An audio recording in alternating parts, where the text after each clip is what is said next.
Traders सबसे पहले इन दोनों का लॉजिक मैं आपको यहाँ पे समझा देता हूँ, बट उससे पहले आप स्क्रीनशॉट यहाँ पर देख लो कि ये मैंने रियल यहाँ पे पकड़ा हुआ था। ठीक है, तो सिंपल आपने दोनों स्क्रीनशॉट यहाँ पर देख लिया होगा।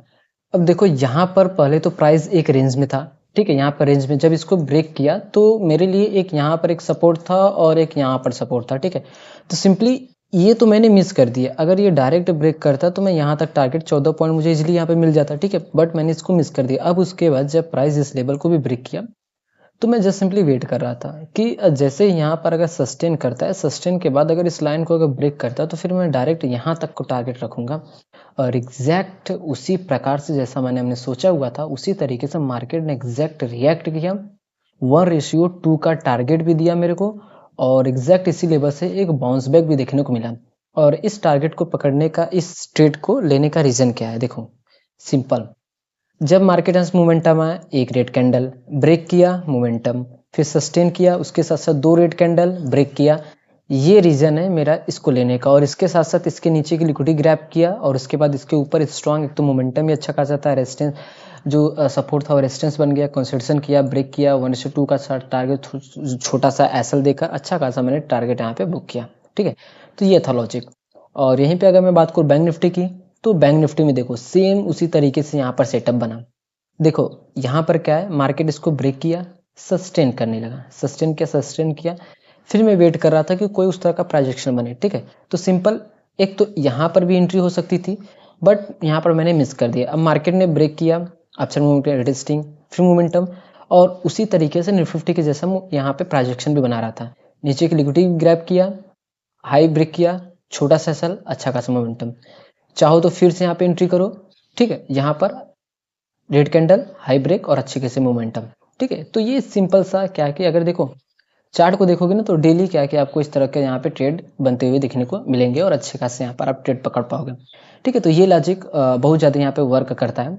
तो निफ्टी 24,287 पर क्लोजिंग हुई है और बैंक निफ्टी भी गैप डाउन 57,497 पर।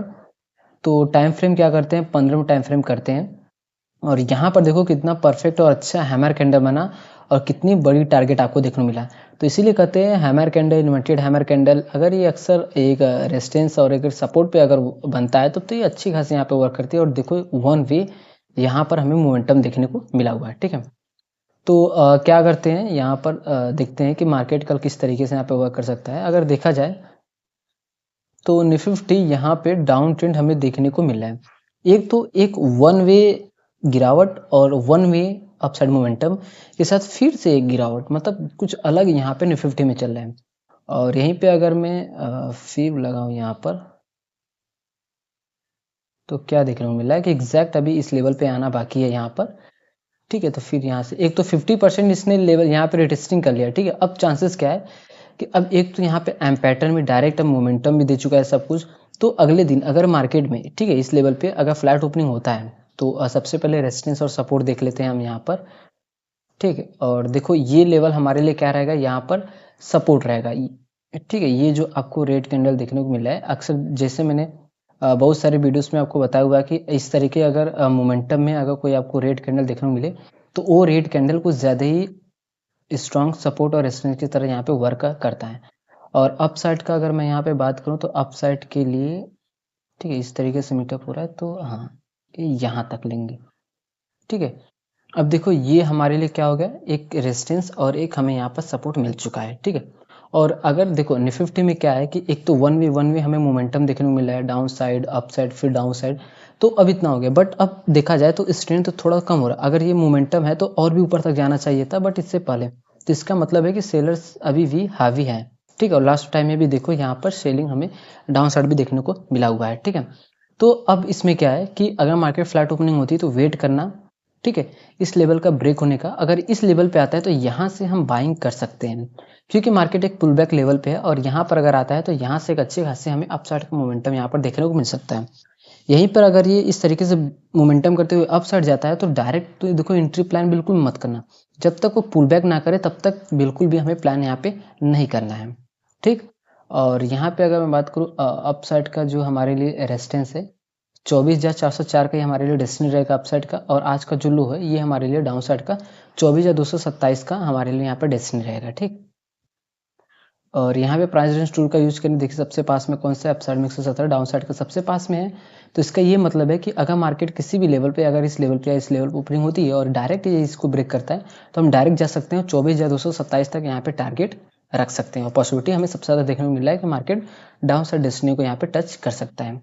तो चलिए अब बैंक निफ्टी का देखते हैं। और बैंक निफ्टी में तो बिल्कुल भी अलग है। निफ्टी ने अपने हाई को ब्रेक नहीं किया था, बट बैंक निफ्टी ने तो अपने हाई को यहाँ पे ब्रेक करके एक अच्छा खासा पैटर्न की अगर बात करें तो एम पैटर्न बनते हुए हमें देखने को यहाँ पे मिल रहा है।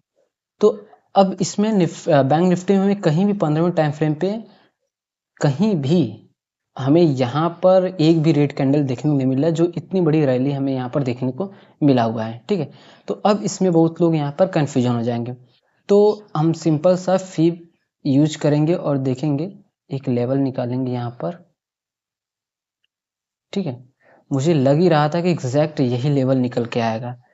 ठीक है, तो चलो ये हमारे लिए क्या है कि यहाँ पर एक सपोर्ट निकल के आ चुका है। ठीक है, ये इस तरीके से, ये देखो, ये क्या रहेगा हमारे लिए यहाँ पे सपोर्ट रहेगा।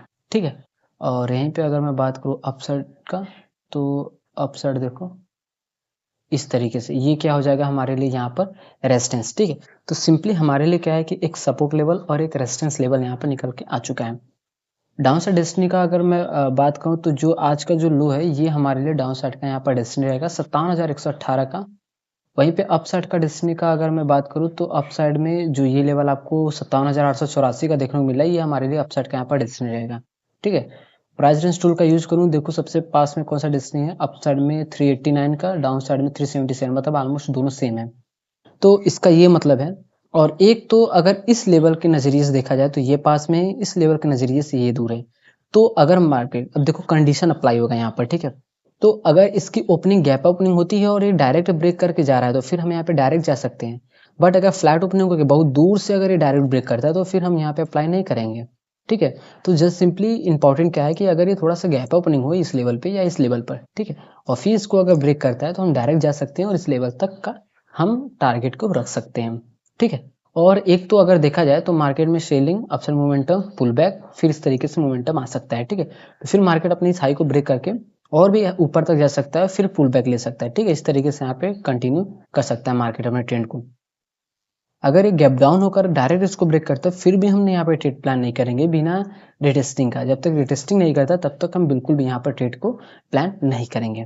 तो सो ट्रेडर्स, कल के दिन 18 अगस्त को आप लोग निफ्टी 50 और बैंक निफ्टी में इस तरीके से यहाँ पे ट्रेड को प्लान कर सकते हो। हमने सपोर्ट रेजिस्टेंस लेवल यहाँ पर ड्रॉ कर दिए हैं कि ये हमारे लिए सपोर्ट रहेंगे और ये हमारे लिए रेजिस्टेंस रहेंगे।